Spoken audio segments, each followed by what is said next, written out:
So, Jamie, if you want to go ahead and introduce yourself, and I'll let you have it. You have the floor tonight. I'm so excited that I don't have to talk. I love it. Hi, guys. Thank you so much for having me, first of all.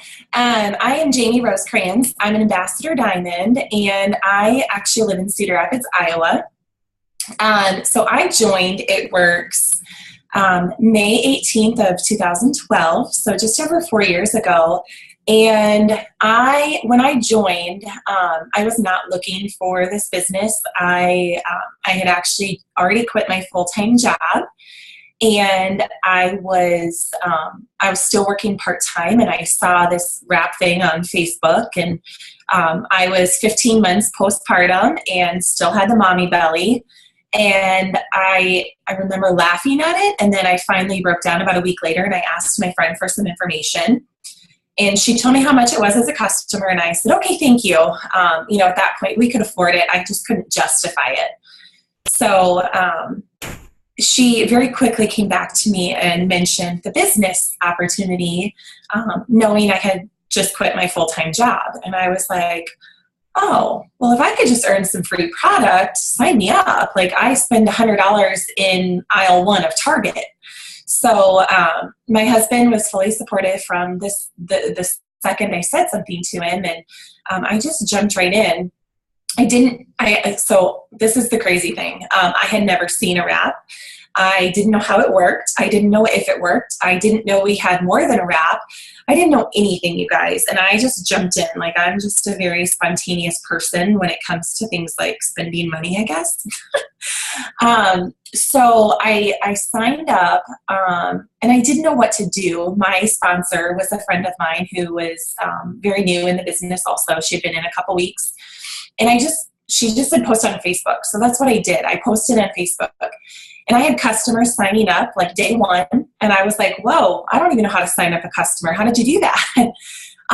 So I think I had my first 4 customers like in the first week or week and a half. I earned that free product, and I was like, okay, well, this is kind of cool. Like, I'm selling some wraps for cash. I'm making commission. I earned my free product, and I just sat there. I didn't do anything else for about 6 weeks.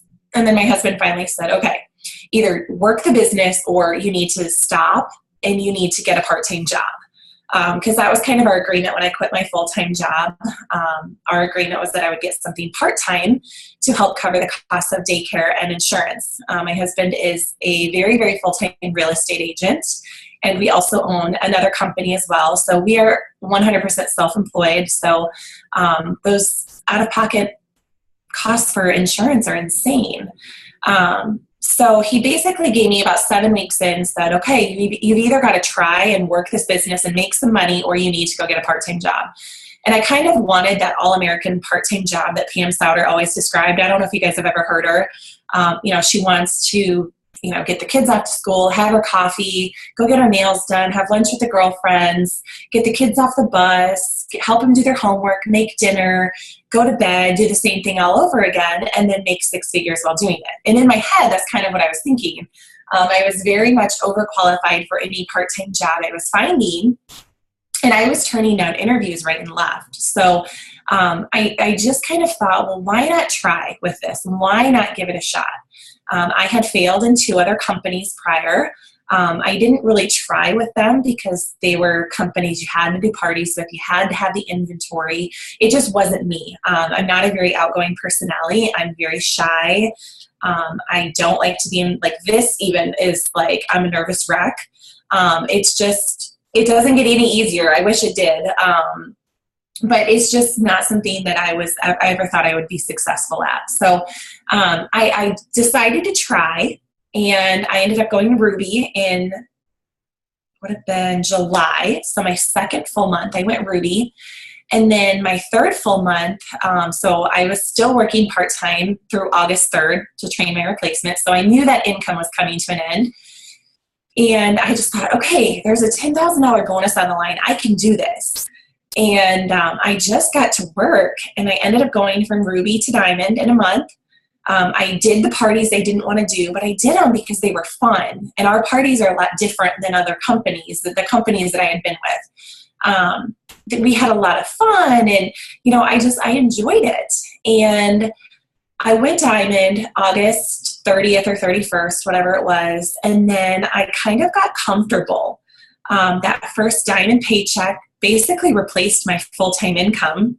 When I quit my job, I was working in the mortgage department at a bank. So that first diamond paycheck replaced that income. And I basically, talked to my husband, and we agreed that, I would kind of ride this out, see where it went, not have to get a full-time job or another part-time job at the time, and just kind of see where it went. And I got really comfortable, you guys, and I sat there from August 31st, and then we went to conference in January, and we came back excited and fired up. We only had 3 people on our team at conference, and we came back. We were pumped up. The 3 that were with us were pumped up, but the rest of our team, it was like cricket central. Like, you couldn't get anybody to respond to anything. And my excitement very quickly went out the window. If you've ever had a season like that, it's really hard to force somebody to be excited about this business. So by mid-March, I was just over it. I was hardly hanging on to that diamond rank. My paycheck was, at that point, it was about $1,100, and that included my bonus. So I had a really low, almost an emerald paycheck, which, again, $1,100, that's great money for somebody who wanted a part-time gig. But for me, I'm not one that settles. I'm a go-getter. If I'm going to do something, I'm going to go all out. So it just wasn't worth the stress to me anymore. And I ended up just telling my husband, I was like, I'm over it. I'm done. I'm quitting this. I'm going to get a full-time job again. It was just less stressful to have a full-time job than it was to deal with trying to motivate people and keep the fire lit under them and all that. So I was actually looking at jobs online, and I still remember this. I was supposed to be on my way to Kansas City to meet up with some Sideline sisters, and we were going to drive down to Texas for a boot camp or whatever they were back then. And I ended up backing out last minute. I texted them that morning and I said, hey girls, I'm not coming. I have a doctor's appointment. I didn't reschedule it. Sorry, I'm not going to make it. And internally, I was just I was mentally checking out. I was done. I was over it. So I went to my doctor's appointment, and at that doctor's appointment, I saw a big poster on the wall, and it was about March of Dimes, the March of Dimes walk. And I knew my nurse, just over the years, I knew her. I knew of her family. Our families just knew each other. So I just asked her, I said, I know you and your family are really involved with March of Dimes. Would you guys be interested in doing a fundraiser? And I will sell these wraps. I've got a bunch of wraps. I can sell them, and you guys can have all of the profit. I'll take my $15 of wrap back, and then you guys can have all of the profit. She was like, well, yeah, let me talk to my daughter, and I'll have her get in touch with you. And I was like, okay, perfect. So in the meantime that day, and it was just kind of weird how it all happened. In the meantime that day, my husband had reached out to a sideline and an upline down in Kansas City, and he messaged them and said, hey guys, I need your help. You need to help me talk her off this ledge. She wants to quit. She's looking at full-time jobs again. I can't let her quit. She's passionate about this. She loves what she's doing. She's good at it, and she's happy. I had gone to work for the last 4 years, and I cried every day when I came home. I hated my job. I was miserable, hated it. So he knew that I was happy with what I was doing, but it just took its toll. So after my doctor's appointment, I got a phone call from this sideline friend, and the one that he had messaged, and she basically, asked me, what are you doing? Why are you going to give this up? Why are you going to quit? Stop comparing yourself to other people's journeys, and who cares if you can't motivate those people on your team? Find new ones.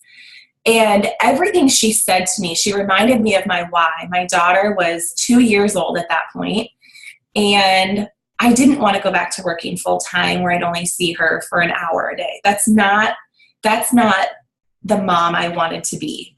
So she reminded me of all of this. And by the end of that conversation, I was like, geared up, ready to go, had the fire in my belly again. And I was like, screw quitting. I'm not quitting. I'm doing this. And I just had that fire and I was unstoppable. So that was, I want to say that was March 18th of 2013. And in 12 days, I ended up going from wanting to quit and looking at full-time jobs again to going double diamond in 12 days. I don't know how I did it. I get asked that a lot. I don't have a clue. I just got to work. I threw the excuses out. I stopped focusing on motivating people who didn't want to be motivated. I partied. I blitzed. Okay, I lied. I probably didn't blitz. I still don't, you guys. I'm terrified of it. I won't lie. My husband blitzed. I can guarantee that. I do bring it up in conversations with anybody that I do know, but blitzing, no, not for me. But I had that excitement and I was passionate again. And I did it. I went double in 12 days. And then in the meantime of those 12 days, I had talked to this nurse's daughter and she agreed that she was just going to sign up as a distributor so she could earn free product. I was like, perfect. So she signed up 2 days after I went double. And you guys probably know who she is. Her name is Mackenzie Schultz. She is the nurse's daughter. And she went gangbusters. She went double diamond in a month. And I ended up going triple that month. And then we both went presidential 3 months later. So in a matter of basically less than 4.5 months, I went from wanting to quit and looking at jobs again to presidential in 4.5 months, you guys. I found Mackenzie, and then the month after I found Mackenzie, I found another runner who went double in 3 months. And I found a few others along there that worked their butts off and got to ruby and emerald and diamond. And we just had fun with it. And it was the most crazy, bizarre thing ever. I never thought that it would happen. I think back and I'm like, what if I quit? What if I would have thrown in the towel that day and legitimately quit? Or what if I didn't ask Mackenzie?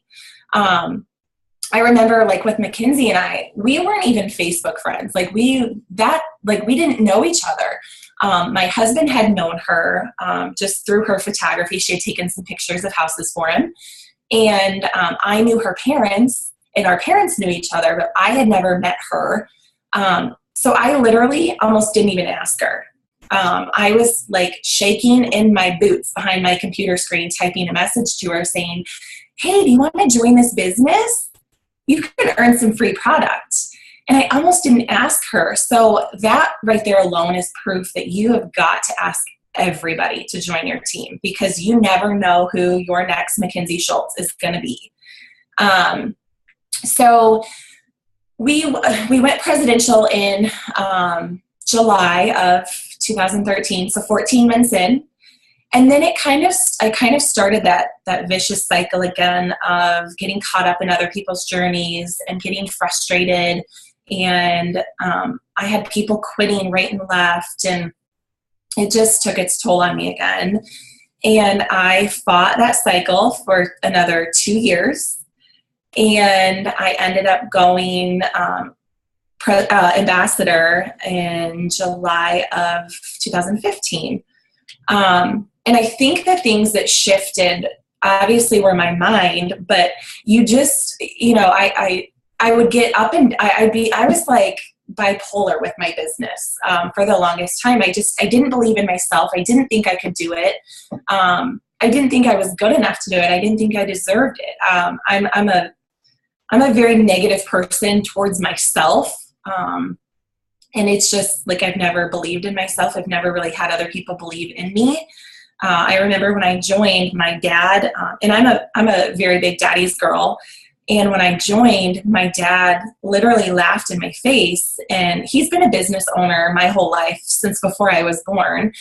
And he said, you don't quit a full-time job and not have another plan. And I didn't have another plan. This wrap business was not on our radar. And then when I said, I'm not going to get another job, I'm going to sell wraps, he said, you are out of your ever living mind, girl. And he thought I was crazy until he saw that first 5-figure paycheck, my 11th month in the business. And that was the first time that I heard him say, I am so proud of you.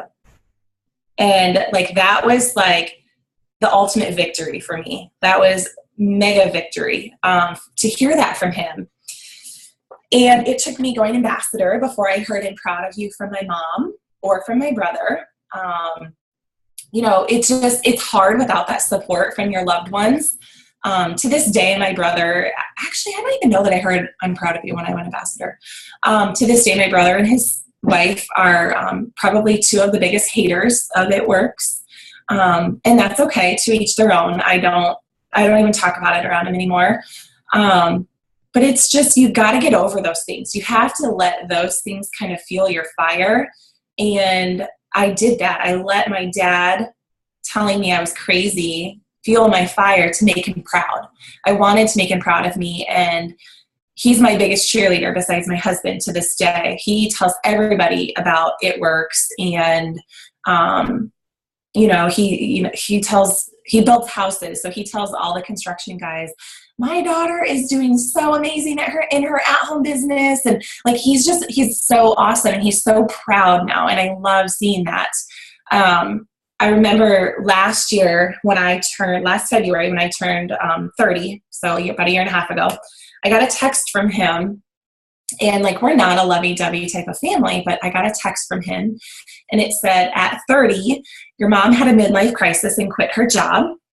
At 30, I was making $26,000 a year working construction. And he said, at 30, look how much you've accomplished and what you have ahead of you. And I just I saved that on my phone and I will never delete it. Like, that was the ultimate feel good moment. That was just amazing to hear from him. Even through a text, I don't care. For him to say that, it was just amazing. Like, I know I've made him proud, and that's a big deal for me. But I let that kind of drive me, like him telling me I couldn't do it or I couldn't be successful. I let that drive me. All of the haters that have told me that. So you just can't give in to those people. You can't compare your journey to others. You can't force people to work if they don't want it. You have to just keep flipping those cards and finding new people and find your aces, because they're out there. They are. You might have to flip 30 cards before you find an ace. And that's kind of how I had one ace, and then it took me another 8 months before I found another. So keep flipping those cards. That's all I really have for my story, Ashley. I don't know what else.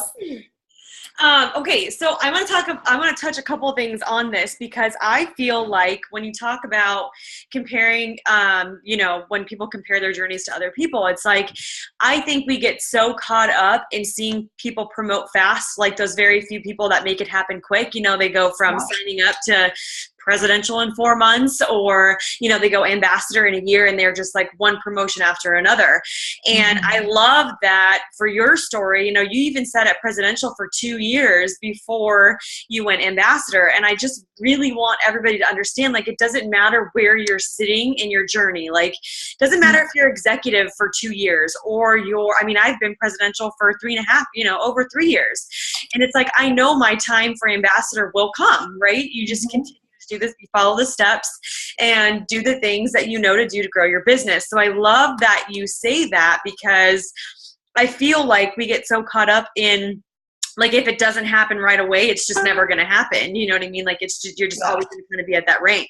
So during those 2 years when you sat at presidential, not that presidential is a bad place to be sitting at, but, what were you doing? Like, did you have to do a lot of rebuilding in those 2 years? Like, what was some of the things that you did in those 2 years to take you from presidential to ambassador? Yeah, oh my gosh, I rebuilt and rebuilt and rebuilt. It was crazy, but yeah, it's okay. So really quick, I want to just say, sitting at a rank is not a bad thing. I always tell my team, Not everyone will go fast. The people that go presidential in 4 months, and Mackenzie went ambassador in a year. She went ambassador in 12 months.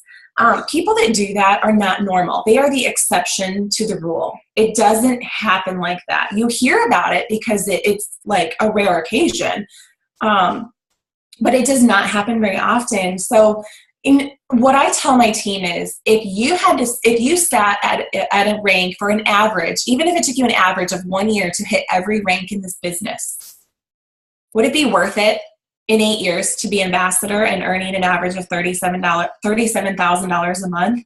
Hell yes, it would in 8 years. Tell me in anyone's job that in 8 years of working that same job, no matter how hard you work, are you ever going to get a raise that much per month? Probably not even that much in a year, let alone in a month, you guys. So if you think of it that way, if you're in a year and you're just going executive, good for you. Keep going. Do not quit, because everybody's journey is different. Sitting at presidential for 3 years, amazing. That's still an amazing place to sit, and you will be ambassador. Every single one of you will be ambassador. Every single one of us will be Black Diamond if we don't quit. That is the biggest thing, is you cannot quit. Okay, so in the 2 years, yes, I rebuilt a ton, and the people I thought were going to be my promoting legs were not. The people I had no idea were going to be my promoting legs were the ones that were my promoting legs. So two of my triples, actually here, yeah, okay, so here's this. So Mackenzie was my strong leg. I didn't know her before this business. My husband was one of my strong legs. My other strong leg was a gal that found me on Facebook, and she was a double. Another one, my other two that are triples, I didn't know either one of them before this business. So out of all 5 of my promoting legs, the one was my husband, and that doesn't really count. But the 4 that were in there, I didn't know before this business, none of them. One I met at Dash in Florida at a bar. I was 8 months pregnant, and we sat down at a bar, and this couple started talking to us. There was 100 other top income earners there, and we sat down next to them. So she went triple in 9 months, and I wasn't going to blitz her. She actually blitzed us because, again, I'm not the blitzer. She actually looked at us and said, "What are all of these black and green shirts?" So she was one of our triples. And then the other one was a girl that my husband went to high school with. I didn't know her before this business. And she enrolled. She sat there for 8 months, you guys. 8 months, didn't post on Facebook, wouldn't respond to my messages. She ran her auto. She never signed a customer, never signed a distributor, never even used the product she had at home, I don't think. And then all of a sudden, she came out of the woodwork and said, "I'm ready to work." And I was like, "Yep, I bet you are." And she was. She went double in 8 weeks and then triple 5 months later. So don't give up on people. Even if they sit there for 8 months and don't do a darn thing, do not give up on people. And B, ask everybody, because you never know who you're going to find. But yeah, you have to keep signing people, and that's what I was doing. And then you find those runners, you find the people who start with the people who want to earn a Ruby bonus. And then guess what? Help them find 3 people on their team that want to find a Ruby bonus, that want to earn a Ruby bonus. And just keep doing that. Base it on rubies, you guys. Don't overcomplicate it. Don't go crazy looking at a double diamond chart if you're an executive. No, don't. Build rubies. Start there. Just don't get too far ahead of yourself. And I think that was part of my problem. I'm a chart girl. And I would stare at these charts every single day, and I'm like, oh my gosh, only 74 more distributors until ambassador. And I don't know if you do that too, Ashley, but I did that, and I drove myself crazy doing it. And then in June, it would have been like June 1st of last year, Mark announced Dash requirement was top 75.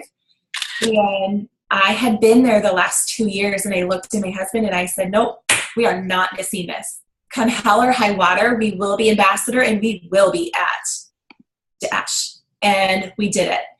I Oh, I don't have my board in here. So I want to share another kind of crazy story. Are we okay on time? Yep, you're good. Okay. So this has to do with, and this was in those 2 years. You guys, if you don't have a dream board or if you aren't writing your goals down, do it now. Do it tonight. So I wish I had this in front of me. I don't have it with me. So I wrote, it would have been January of 2014. I wrote on a piece of paper that would have been from Dash 2013, and it just said Life of a Leader at the top. And I wrote 2014, I am. And then under that, I wrote ambassador. And then under that, I wrote number 67. Now, number 67, when we always say, write your magic number. Your magic number is the amount of money you want to make per month with It Works. Okay, don't ask me why on earth I wrote number 67 because I haven't even come close to that still, but go big or go home, I guess, right? Something inside me just said, put down number 67. And it's all over my dream board from that year too. I still have that dream board. So 2014 comes and goes. I don't go ambassador. I definitely don't reach my magic number or even close. And then 2015, and we finally, and I still have that on this board. We just moved, so I don't have the boards back up yet, but I have a big bulletin board that I've been putting my dream boards and just different tips of motivation. But I've never taken this piece down since January of 2014. And we went ambassador in 2015, and we were on the call with Pam about 2.5 weeks after we promoted. And it was the Show Me the Money call, and there was 3 of us that promoted, and she's like, okay, you guys were numbered da da da da da da da da da. And I was like, okay. And then like a week later, I walked into my office and I'm like, oh my God, I was the 67th ambassador with the company. How crazy. I saw some of your faces. You guys, how crazy is that? So that number 67 meant something completely different, and it was a year and a half prior, but there was something inside me. There was some force telling me to put down number 67 on my dream board that year, and I did, and that's all that was on that piece of paper was I am ambassador number 67. That is it. So I just, ever since then, I'm just like in awe of dream boards. And I'm a firm believer you have to write those dreams down and those goals down.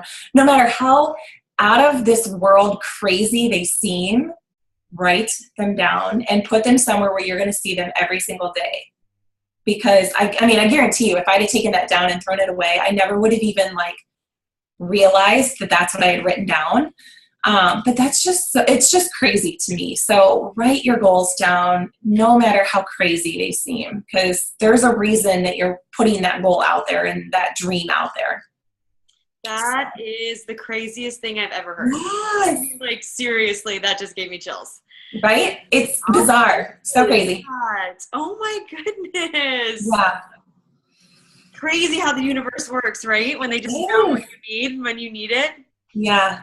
Okay, so a couple questions for you really quick. So obviously the business and how you kind of work the business changes over time, right? Like when you first started, it's probably a little bit different than how you do it now. So how do you grow your network and find your leads now? Like how do you work your business now? Honestly, a lot of my journey has been on social media. The biggest thing I can tell you though, if you are looking to promote and promote quick, you've got to be doing wrap parties, you guys. That is the best way to get in front of multiple people and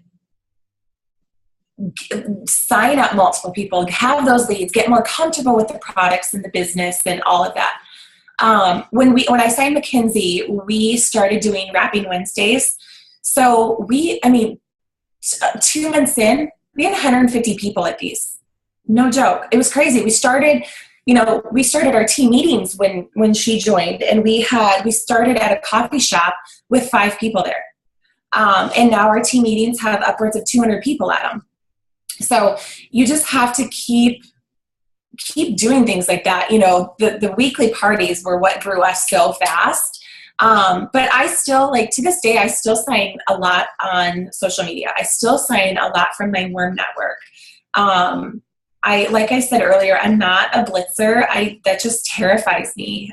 My husband is the talker. I'm not. He can open any conversation up, and then I'm like, all right, stop. I got it. Like, you did your job. You opened the conversation. Now get out. And he kind of knows that. He knows that I'll kind of like shove him out of the way as soon as he like opens that gate. So for us, that's what works. But the other thing for me, like the reverse blitzing with wearing your gear, you have to wear, even if you have one shirt and you wear it 3 days a week when you go out, I don't care, wear a shirt or put a Blitz card laminated. I have a Blitz card that I had shrunk and I laminated it and put it on my purse. A car magnet, a hat, a scarf, a pin, whatever it is, brand yourself with something. Somehow you have to. But that's how I still do it. I haven't changed it a ton. I definitely don't do as many parties now as I did. I wish I really need to get back into the parties. I miss them. It's a lot more fun when you love what you're doing. So, I miss the parties. I need to get back into them, like I said. And, the parties are where you're going to sign people, though. And the technology now has changed so much in the past 4 years. So you can do parties via Zoom or a Facebook Live event, or even on your own Facebook page on a Facebook Live. So definitely take advantage of all of those avenues, that if you have people out of the area that want to do a party, do those. But definitely getting in front of people is the best way to sign people fast. I totally agree. Okay, so give us your best tips for closing loyal customers and distributors. Best tip for closing. Follow-up. Follow-up is key. You have to stay on top of people. So I have my running list of 500 or whatever it is now. And I don't cross them off that list until A, they tell me to stop contacting them, which doesn't happen very often. Not very many people get annoyed. Or B, if they sign up. And you've got to keep following up with that list. So I have people from, actually, it's kind of funny. I had a girl that messaged me back today, and I had messaged her 2 years ago, and she never responded. She just messaged me today and said, how do I get these wraps? And so we're back in conversation. So definitely stay consistent with what you're doing. Definitely, use those follow-ups. Don't hound people once a week, but definitely follow up with them. But make it about them. Don't make it about you. Don't make it about, hey, I need 2 more people this month. Can I count on you? Don't make it about you. I'm a firm believer in asking for help. If you're going for a promotion, I definitely tell my team to use that. Hey, with our friends, hey, I'm going for a big promotion this month. I need 2 people to try 1 product a month for 3 months. Can I count on you? But don't do that with every single person. I don't think that's, and especially if you're doing that month after month, they're going to eventually catch on and be like, no, you tried that last month. But make it about them, make it personal, ask about their family, their lives, and, stay in contact with them. Don't only message them to follow up with them or call them to follow up with them. But definitely, find out what their hesitations are, find out what's holding them back. That's a big one that I tell my team, if you have somebody that's unsure for whatever reason, ask them what that reason is. And if you're having a hard time getting a good answer to them, let your upline know. And, I've been doing this long enough, and Ashley, you have too. I'm sure you have a response for everything. There is no excuse that you can give me where I can't find a valid reason as to why you should join this business versus shouldn't, right, or why you shouldn't buy these products versus should. So just ask for help. Don't be afraid to ask for help if you need help closing the deal on someone. I tell my team to get with their diamond upline or double, triple, whatever, and add them to a conversation or a 3-way phone call if you need help closing somebody. I definitely think it can help with, you've got your tough cookies out there that don't want to commit. bring in some reinforcement. There's no shame in that. I do it all the time. I bring sideline in. You can bring your upline in. Just bring in a little bit of reinforcement. If you have people who are not responding to you, they're kind of crickets. The wow factor follow-up. Have you ever posted that for your team, Ashley? No. Okay, so go to YouTube or go Google wow factor follow-up by, it's with Tiffany Pasek and Cami Dempsey. It's like a 4-minute video on YouTube. And basically it was from an event a few years ago. And basically it's just messaging someone. So if I message Ashley and she's not responding to me, I'm just going to message her and say, hey, did I say something to offend you? You want to almost like lead it with a conversation where they think that you think they're offended. What's that? Where they think that they're mad at you? Yeah. Yeah. Yes, because 95% of the time you're going to get a response out of them. People don't like thinking that somebody's mad at them or vice versa, thinking that they're mad at them. But a lot of times life gets in the way, and I'm guilty of it too. I've got like 100 Facebook messages that I haven't touched, and some of them are probably 7 months old. Life gets busy. I don't open things if I'm not going to respond to them. And some people might open it and walk away. I don't open a Facebook or text message if I'm not going to respond to it. So I let things sit there. I'm that person that lets things sit there, where other people will open them and then they just walk away completely. And then 3 weeks go by and you haven't heard from them. And you're like, well, crap, what did I say? Or, why aren't they responding to me? Message them that. Use that wow factor follow-up. There's a couple different examples on that video that are really good. Basically saying, did I piss you off somehow? Did I hound you too much? Whatever. So use that. That's been really successful for a lot of people. I share that with my team a lot. It's a great little video. So use that if you're not getting responses out of people. Okay, and last question. What is your best piece of advice for new distributors, brand new people? So let's turn this kind of into two. So if I'm a distributor and I'm signing a brand new distributor, what is the best things that I can do for them to make sure that they reach success? You need to train them. You need to be there for them. You need to show them how to do this business, how to be successful. Don't sign them and drop them. That's not how you're going to be successful in this business. My sponsor quit 6 months in. I don't think she ever got past executive. She never wanted to do this, and she never guided me. She was actually coming to me with questions. And I'm a visual learner, so I did a lot of, looking in eSuite and training docs and, that type of thing.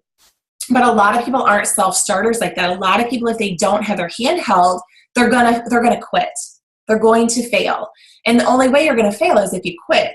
But a lot of people, like I said, are not that self-starter that are going to go out there and look through documents and look through the training videos and Google things on YouTube, and they're not going to do that. So you need to show them how to be successful. Give them the tools. Don't throw a diamond chart in front of them. Give them a Ruby chart. Show them this is what you need for that $500 bonus. I want to run with you and help you get this. And schedule their launch party within 10 days, no more than that. Needs to be within the first 10 days because they're still excited at that point. Don't let them lose that momentum and excitement that they have out of the gate. I don't care if you don't have your kit. I don't care if you've never tried a product before. Guess what? I'll be there to help you with your party, and I'll be there to share my personal results. And if I don't have mine yet because I'm so new, I'm going to share my uplines. Okay, so find somebody whose story and results you can use and use those until you have your own. I have a lot of girls on my team that use my story until they feel comfortable enough sharing their own story, things like that. So show them how to do it. Do their first couple parties with them. Plug them in and encourage them to plug into the corporate calls, even just one a week. They don't have to be on all 3, but just one a week. plugging into events, things like that. Just help show them how to be successful. And it's going to keep you accountable for working your business as well.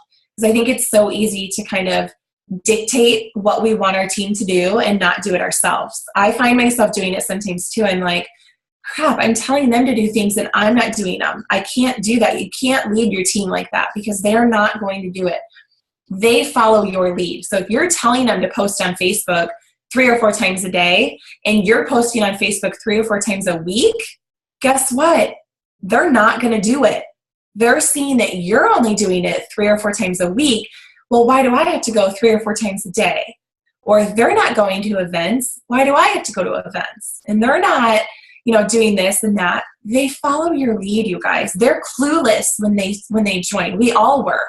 Every single one of us was completely clueless when we joined. So help them and just let them know up front, I'm going to match your efforts. If you want to run, I'm going to run with you. If you want to jog, I will jog with you. But I'm going to follow your lead, and just tell them that. Let them know from the get-go that you're running at their pace with them. I love that.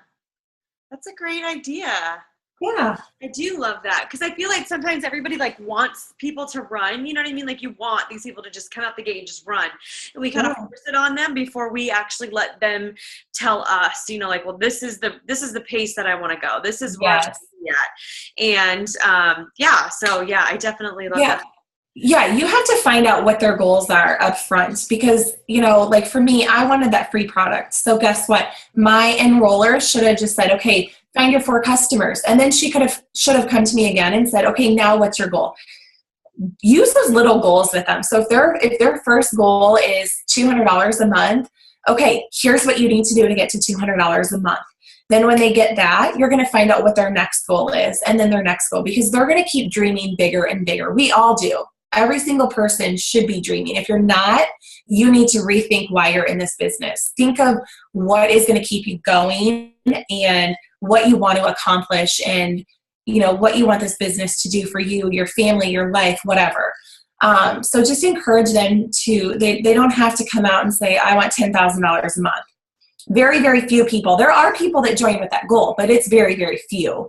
Right. So find out what their goals are. Don't try to run with them at a running pace if they're in this for $100 a month and you're trying to push them to diamond in a month because guess what? You're going to drive them away and they're going to quit because you pushed them too hard and they don't like it. So find out what their goals are and go at their pace, but just keep encouraging them to dream bigger and go for more. Love that. Good. All right, guys. Well, thanks so much for being on. Jamie, I can't thank you so much. Thank you. You're so welcome for being on tonight. I really appreciate it. And I hope you guys learned a lot from Jamie tonight because I'm so adamant all the time to my team about learning from other leaders and hearing other stories because you're going to always relate to different people and you're so well spoken and you're just awesome. I love it. Thank you. Thank you so much for having me. I appreciate it. All right, guys. We'll do this again next week. Have a great evening. Bye, guys.